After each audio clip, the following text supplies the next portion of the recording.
It was a memoir that began with JB's father buying his own freedom from enslavement in Versailles, Kentucky, and continued through JB's life as a successful business owner and hotelier in Tulsa, Oklahoma. It was by reading this memoir that I understood a part of family history that had only been spoken about in whisper.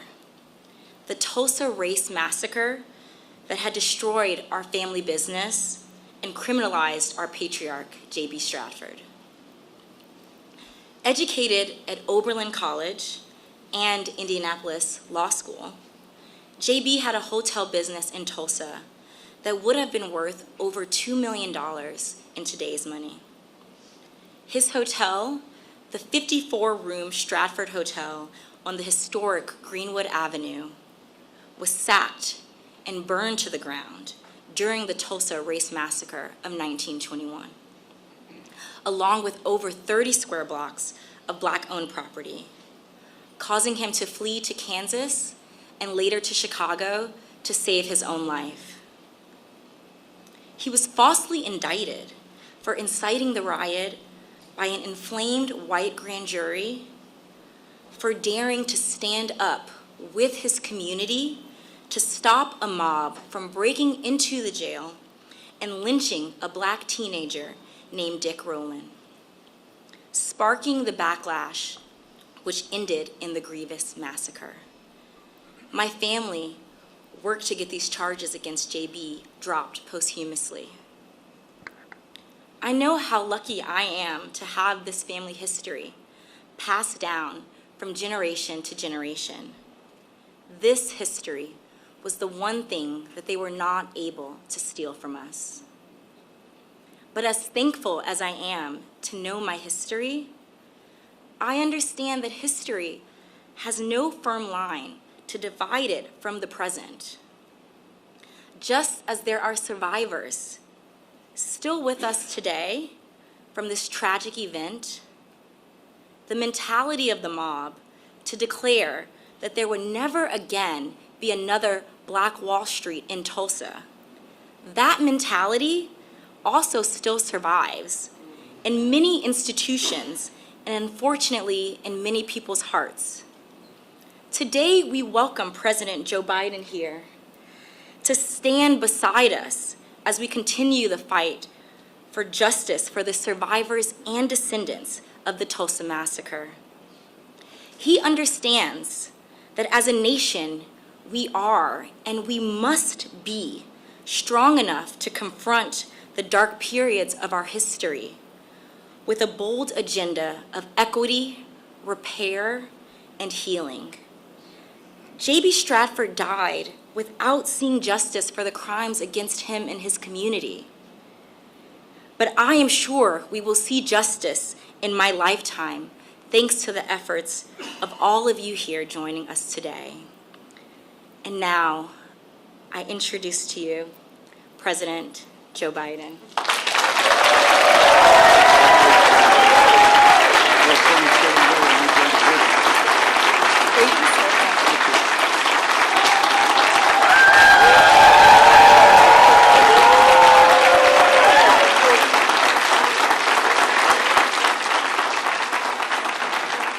Thank you. Please, if you have a seat, sit down. And I got to make one check here.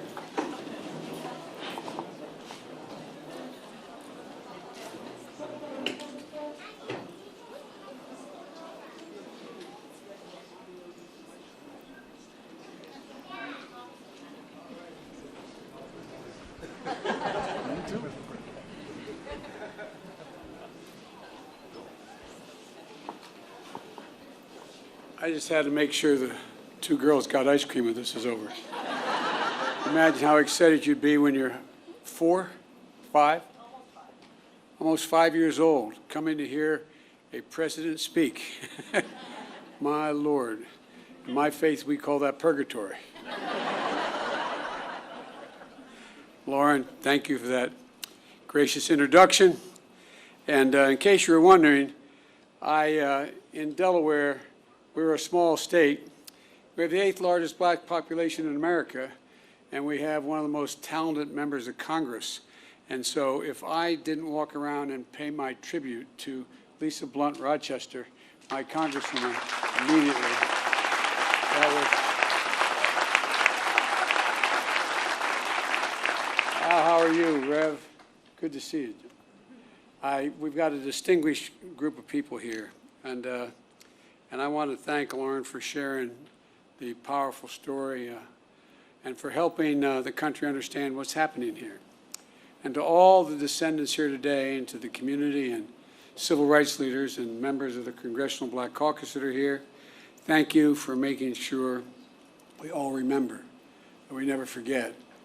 You know, there's a verse in 1 Corinthians that says, "For now we see in a mirror dimly, but then face to face, now I know in part, then I shall know fully." It is, I just toured the Hall of Survivors here in Greenwood Cultural Center. And I want to thank the incredible staff for hosting us here. And I mean that sincerely, thank you.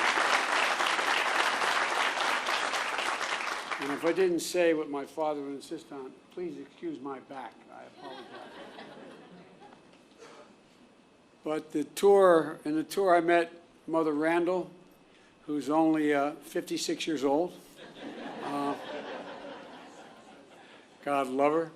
And Mother Fletcher, who's 67 years old. And her brother Van Ellis, who's 100 years old. And he looks like he's 60. Thank you for spending so much time with me. I really mean it. It was a great honor, a genuine honor.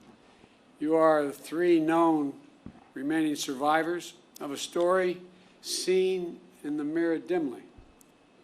But no longer. Now your story will be known in full view. The events we speak of today took place 100 years ago, and yet I'm the first president in 100 years ever to come to Tulsa. And I say that not as a compliment about me, but to think about it. 100 years and the first president to be here during that entire time.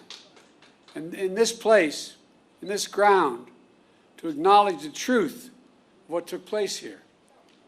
For much too long, the history of what took place here was told in silence, cloaked in darkness. But just because history is silent, it doesn't mean that it did not take place. And while darkness can hide much, it erases nothing. It erases nothing. Some injustices are so heinous, so horrific, so grievous, they can't be buried, no matter how hard people try. And so it is here. Only with truth can come healing and justice and repair. Only with truth, facing it. But that isn't enough. First, we have to see, hear, and give respect to Mother Randall, Mother Fletcher, and Mr. Van Ellis.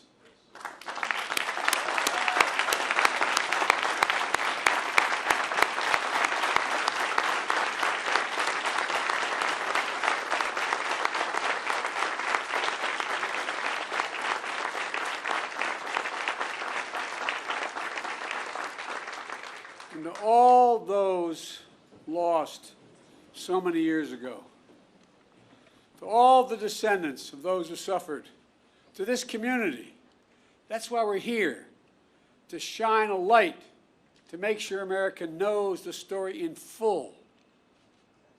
May 1921, formerly enslaved black people and their descendants are here in Tulsa, a boomtown of oil and opportunity and a new frontier.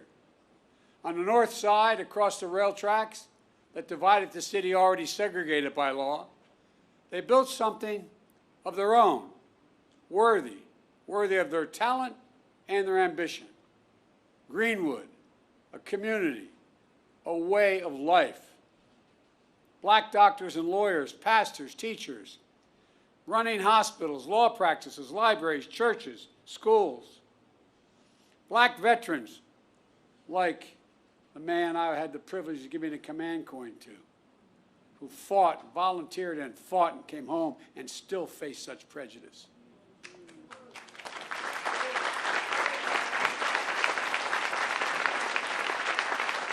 Veterans have been back a few years helping after winning the First World War, building a new life back home with pride and confidence. For a mom, and there were at the time, mom and pop black diners, grocery stores, barbershops, tailors, the things that make up a community. At the Dreamland Theater, a young black couple holding hands, falling in love. Friends gathered at music clubs and pool halls, at the Monroe family roller skating rink. Visitors staying in hotels like the Stratford. All around, black pride shared by the professional class and the working class, who lived together side by side for blocks on end. Mother Randall was just 6 years old. 6 years old, living with her grandma. She said she was lucky to have a home and toys and fortunate to live without fear. Mother Fletcher was 7 years old, the second of 7 children, the youngest being Mr. Van Ellis, who was just a few months old. The children, former sharecroppers, when they went to bed at night in Greenwood, Mother Fletcher says they fell asleep rich in terms of the wealth, not real wealth, but a different wealth, a wealth in culture and community and heritage. But one night changed everything. Everything changed. While Greenwood was a community to itself, it was not separated from the outside. It wasn't everyone, but there was enough hate, resentment, and vengeance in the community. Enough people who believed that America does not belong to everyone and not everyone is created equal. Native Americans, Asian Americans, Hispanic Americans, Black Americans, a belief enforced by law, by badge, by hood, and by noose that speaks to that lit the fuse. It lit it by the spark that it provided.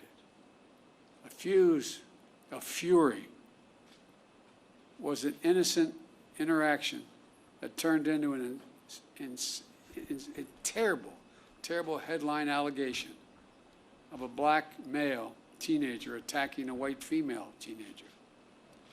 A white mob of 1,000 gathered around the courthouse where the black teenager is being held. Ready to do what still occurred, lynch that young man that night. But 75 black men, including black veterans, arrived to stand guard. Words were exchanged, then a scuffle, then a shots fired. Hell was unleashed. Literal hell was unleashed. Through the night and into the morning, the mob terrorized Greenwood, torches and guns, shooting at will. A mob tied a black man by the waist to the back of their truck with his head banging along the pavement as they drove off.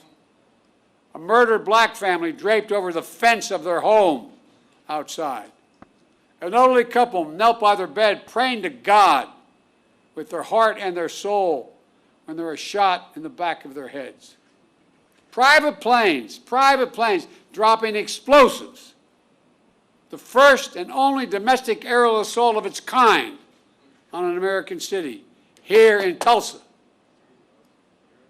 8 of Greenwood's nearly 24 churches burned like Mount Zion across the street at Vernon AME. Mother Randall said it was like a war. Mother Fletcher says all these years later, she still sees black bodies around.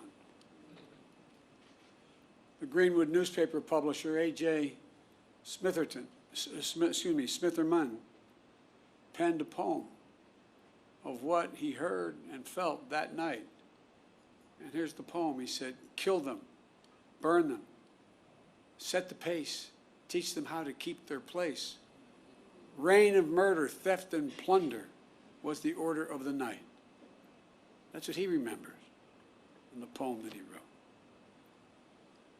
100 years ago, at this hour, on this first day of June, smoke darkened the Tulsa sky, rising from 35 blocks of greenwood that were left in ash and ember, raised in rubble. Less than 24 hours, 1,100 black homes and businesses were lost. Insurance companies, they had insurance, many of them, rejected claims of damage. 10,000 people were left destitute and homeless, placed in internment camps. As I was told today, they were told, don't you mention you were ever in a camp, or we'll come and get you. That's what survivors told me. Yet no arrest of the mob were made, none. No proper accounting of the dead. The death toll records by local officials said there were 36 people. That's all, 36 people.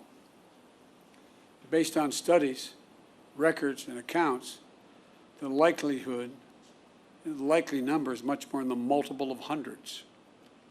Untold bodies dumped into mass graves.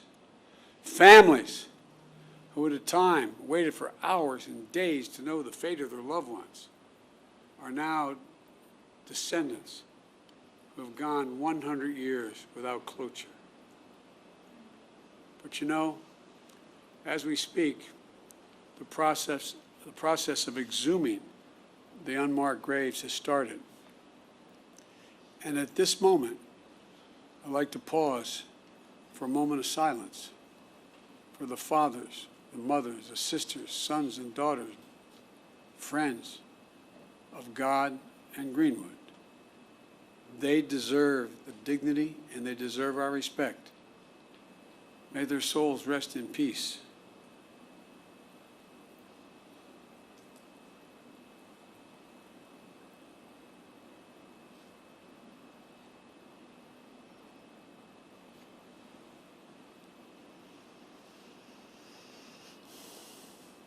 My fellow Americans, this was not a riot. This was a massacre.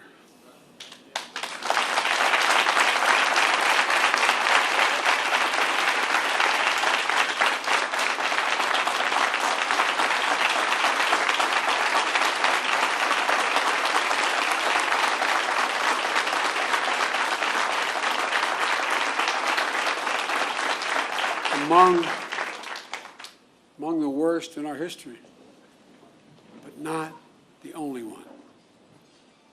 And for too long, forgotten by our history. As soon as it happened, there was a clear effort to erase it from our memory, our collective memories, from the news and everyday conversations. For a long time, schools in Tulsa didn't even teach it, let alone schools elsewhere.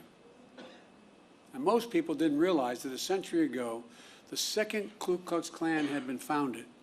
The second Ku Klux Klan had been founded. A friend of mine, John Meacham, I'd written when I said I was running to restore the soul of America. He wrote a book called The Soul of America, not because of what I said. And there's a picture about page 160 in the book showing over 30,000 Ku Klux Klan members in full regalia, Reverend, pointed hats, the robes, marching down Pennsylvania Avenue in Washington, D.C., Jesse, you know all about this. Washington, D.C. If my memory is correct, there were 37 members of the House of Representatives who were open members of the Klan.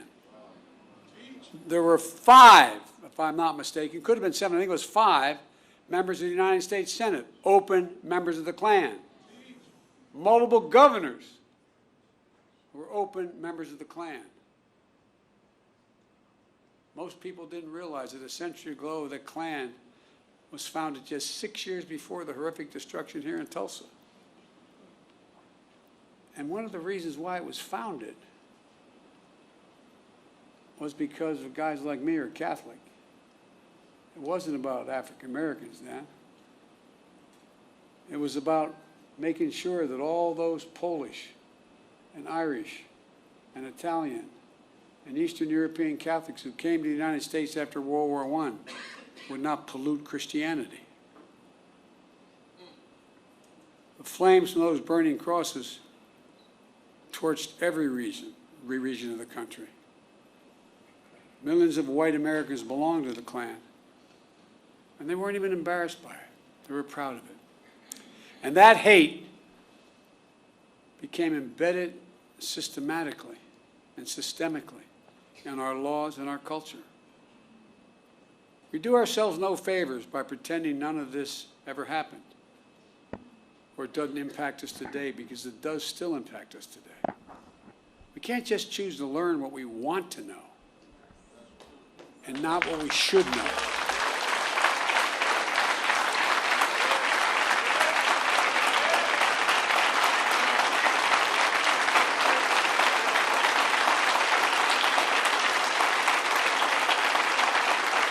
We should know the good, the bad, everything. That's what great nations do. They come to terms with their dark sides. And we're a great nation. The only way to build a common ground is to truly repair and to rebuild. I come here to help fill the silence, because in silence, wounds deepen. And only, as painful as it is, only in remembrance do wounds heal. We just have to choose to remember. We memorialize what happened here in Tulsa, so it can't be erased. We know here, in this hallowed place, we simply can't bury pain and trauma forever. And at some point, there'll be a reckoning, an inflection point, like we're facing right now as a nation. What many people hadn't seen before, or simply refused to see, cannot be ignored any longer. You see it in so many places. And there's greater recognition that for too long, we've allowed a narrowed, cramped view of the promise of this nation to fester. The view that America is a zero-sum game, where there's only one winner. If you succeed, I fail. If you get ahead, I fall behind. If you get a job, I lose mine. And maybe worst of all, if I hold you down, I lift myself up. Instead of, if you do well, we all do well. We see that in Greenwood. This story isn't about the loss of life, but a loss of living, of wealth and prosperity and possibilities that still reverberates today. Mother Fletcher talks about how she was the only able to attend school in the 4th grade and eventually found work in the shipyards as a domestic worker. Mr. Van Ellis has shared how even after enlisting and serving in World War II, he still came home to struggle with a segregated America. Imagine all those hotels and dinners and mom and pop shops that could have been passed down this past 100 years. Imagine what could have been done for black families in Greenwood. Financial security and generational wealth. If you come from backlines like my family, working class, middle class families, the only way we ever able to generate any wealth was inequity in our homes. Imagine what they contributed then and what they could have contributed all these years. Imagine a thriving Greenwood in North Tulsa for the last 100 years, what that would have meant for all of Tulsa, including the white community. While the people of Greenwood rebuilt again in the years after the massacre, it didn't last. Eventually, neighborhoods were redlined on maps, locking black Tulsa out of home ownership. A highway was built right through the heart of the community. Lisa, I was talking about our west side, what 95 did after we were occupied by the military, after Dr. King was murdered.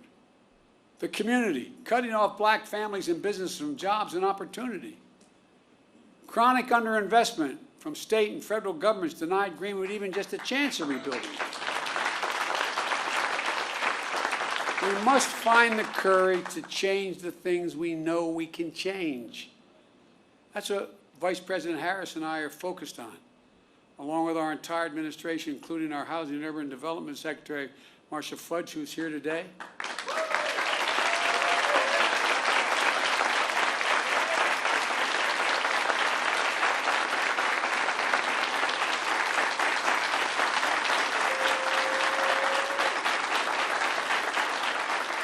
Because today we're announcing 2 expanded efforts targeted toward black wealth creation that will also help the entire community. The first is my administration has launched an aggressive effort to combat racial discrimination in housing. That includes everything from redlining to the cruel fact that a home owned by a black family is too often appraised at a lower value than a similar home owned by a white family.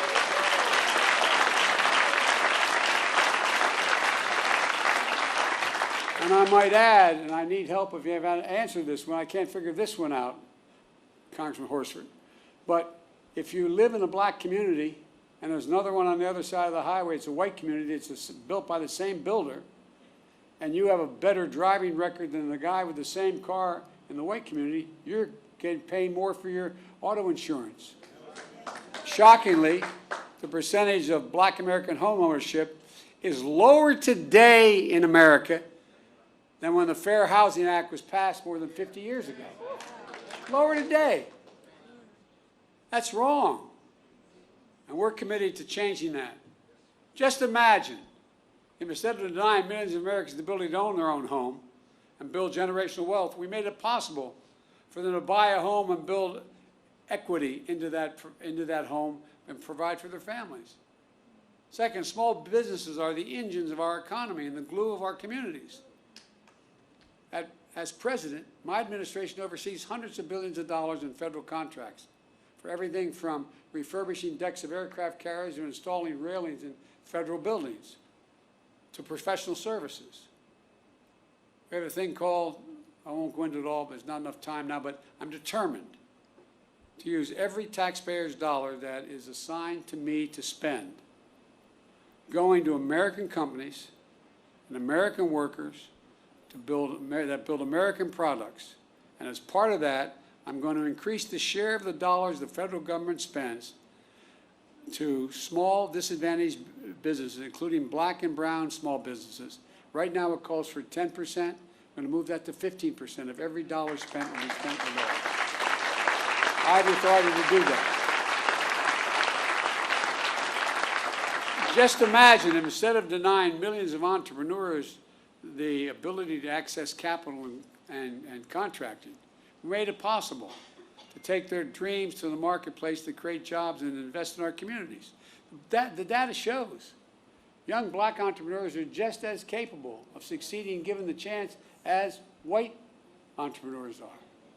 But they don't have lawyers, they don't have accountants, but they have great ideas.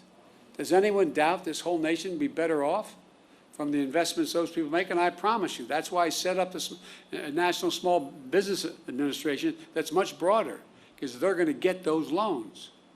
Instead of consigning millions of American children to under-resourced schools, let's get each and every child 3 and 4 years old access to school, not daycare, school.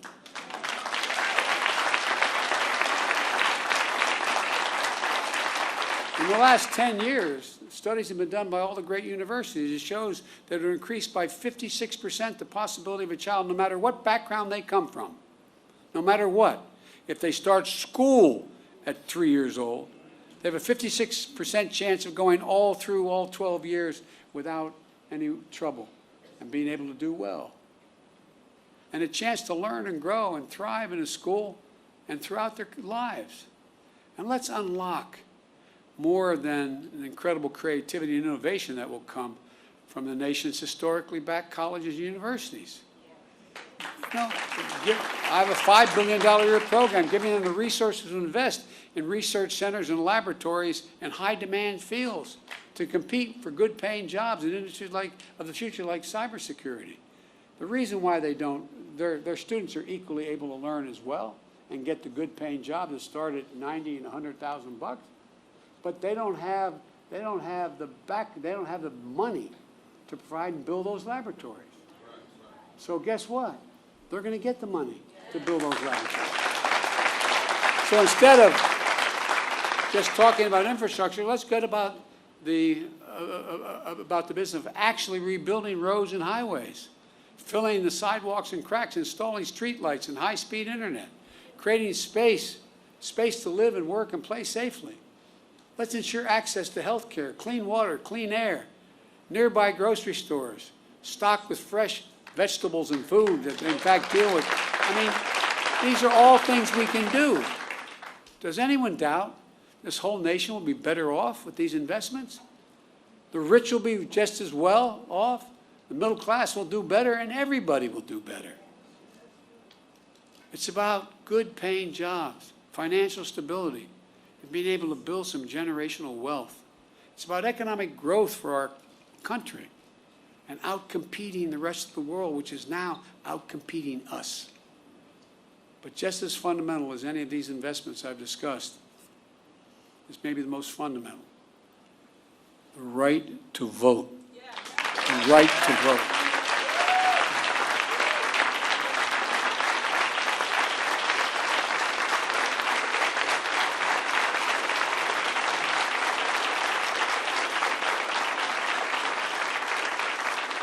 A lot of the members of the Black Caucus knew John Lewis better than I did, but I knew him. On his deathbed, like many, I called John to speak to him. Rev, all John wanted to do is talk about how I was doing. He died, I think, about 25 hours later. But you know what John said? He called the right to vote precious, almost sacred.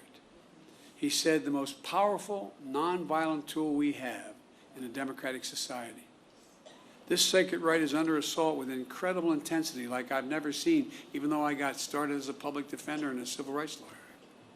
With an intensity and aggressiveness that we've not seen in a long, long time. It's simply un-American.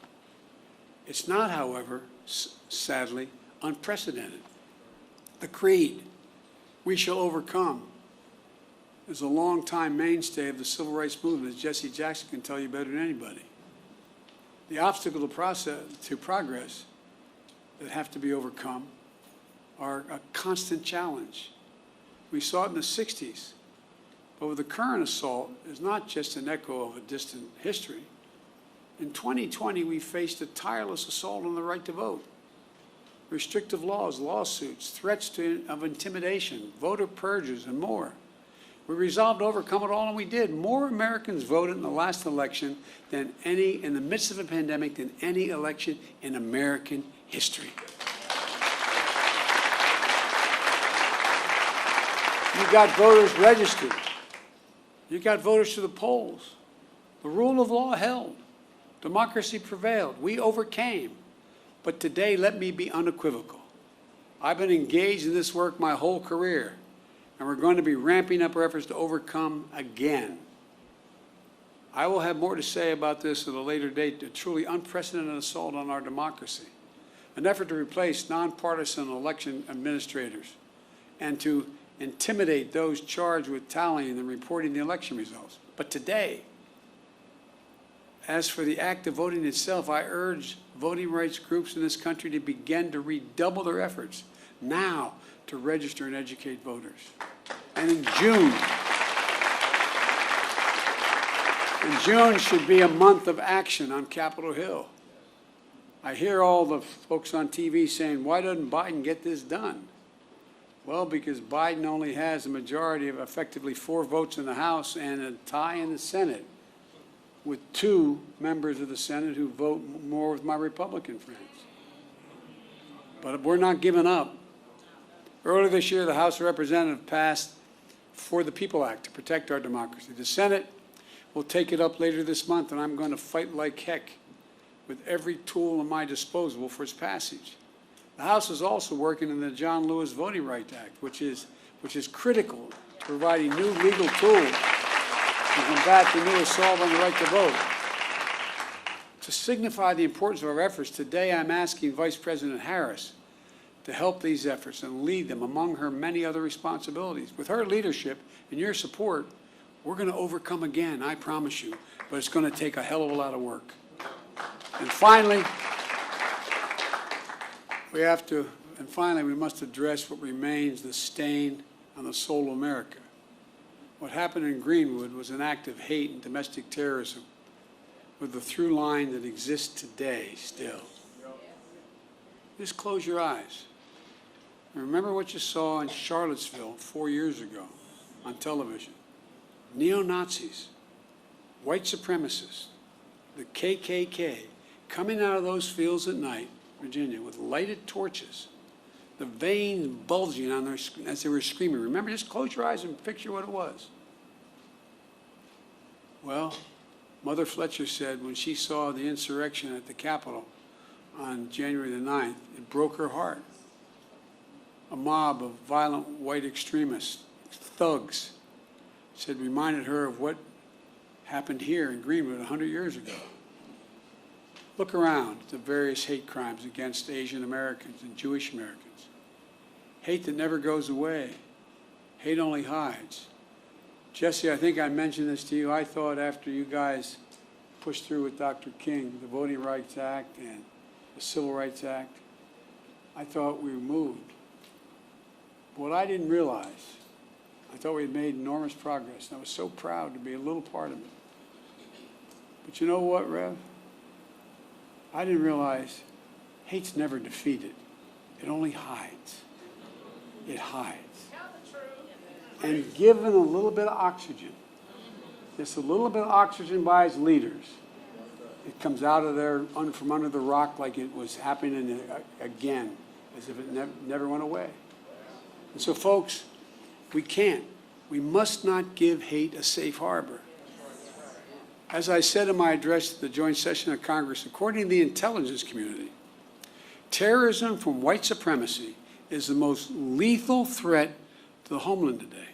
Not ISIS, not Al-Qaeda, white supremacists. That's not me.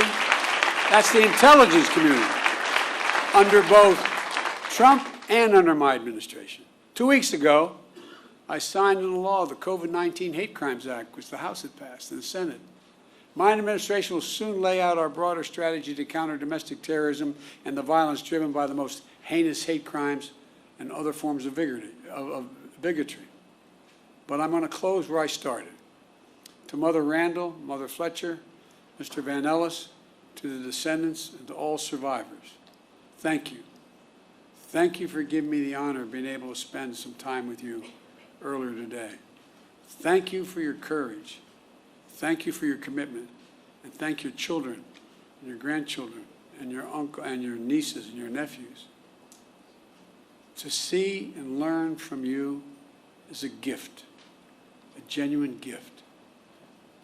Dr. John Hope Franklin, one of America's greatest historians, Tulsa's proud son, whose father was a Greenwood survivor, said, and I quote, "Whatever you do, it must be done in the spirit of goodwill and mutual respect and even love.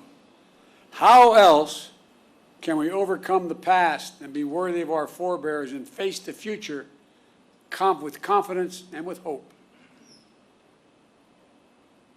On this sacred and solemn day, may we find that distinctly Greenwood spirit that defines the American spirit, a spirit that gives me so much confidence and hope for the future, that helps us see face to face a spirit that helps us know fully who we are and who we can be as a people and as a nation.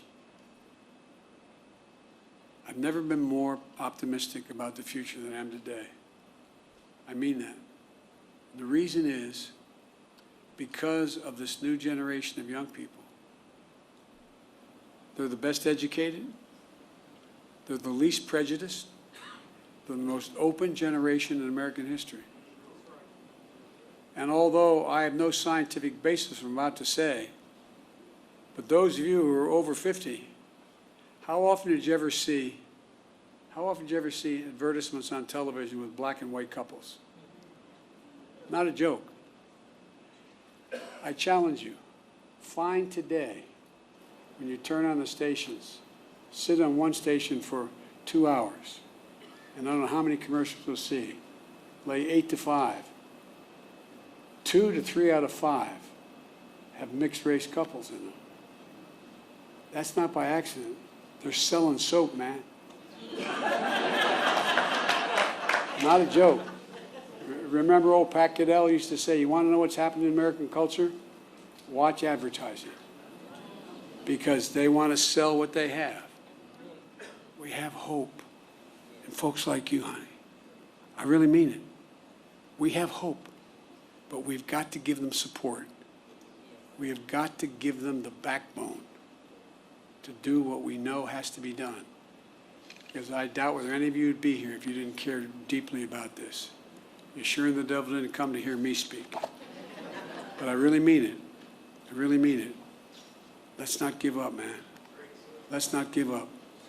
As the old saying goes, hope springs eternal. I know we've talked a lot about famous people, but my colleagues in the Senate used to always kid me because I was always quoting Irish poets. They think I did it because I'm Irish. They think I did it because, as we Irish, we have a little chip on our shoulder, a little bit sometimes. That's not why I did it. I did it because they're the best poets in the world. You can smile. It's okay. It's true. There was a famous poet who wrote a poem called The Cure at Troy, Seamus Heaney. And there's a stanza in it that I think is the definition of what I think should be our call today for young people. He said, history teaches us not to hope on this side of the grave, but then, once in a lifetime, that longed-for tidal wave of justice rises up, and hope and history rhyme. Let's make it rhyme. Thank you.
was more, you would